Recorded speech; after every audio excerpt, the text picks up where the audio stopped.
Clinton's way often find themselves branded as Russia's agents by her campaign and her supporters.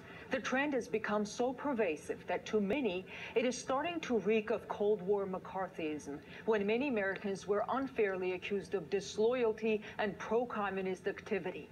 Now, replace communist Soviet Union with today's Russia, and the smear campaign becomes eerily similar.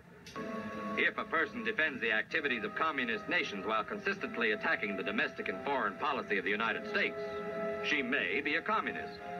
Enter Donald Trump. He's vocal in his criticism of U.S. domestic and foreign policy.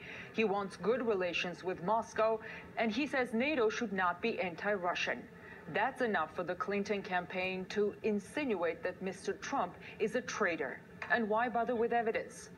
Trump always seems to upend American foreign policy tradition in a way that benefits Vladimir Putin.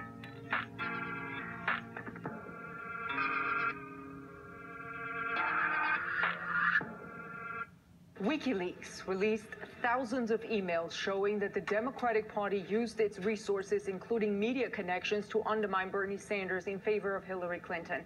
The Clinton campaign, again, in the absence of any evidence, cast WikiLeaks as the Kremlin's tool.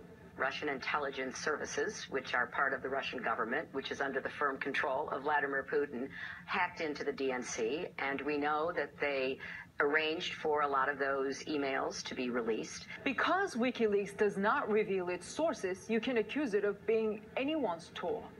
There are other communists who don't show their real faces, who work more silently.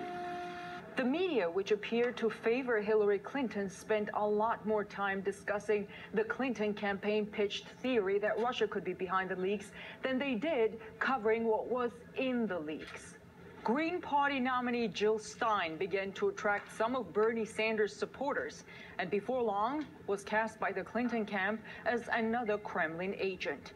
Their evidence? She appeared here on RT on numerous occasions, and she was invited to RT's anniversary in Moscow, where the Russian president was also a guest. If this was 1950s America, Jill Stein would probably be one of Senator Joseph McCarthy's victims. If a person supports organizations which reflect communist teachings, or organizations labeled communist by the Department of Justice, she may be a communist. So what would Joe McCarthy say about today's political climate? We asked Philip Giraldi, who spent decades of his career at the CIA fighting communism.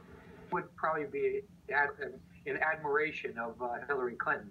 It's comparable strategies in terms of what did the United States and the Soviet Union do to each other during the Cold War? Well, they did the same thing we're seeing right now, which is essentially to create what we would call now false narratives, to create stories that people will be inclined to believe, but essentially are not true.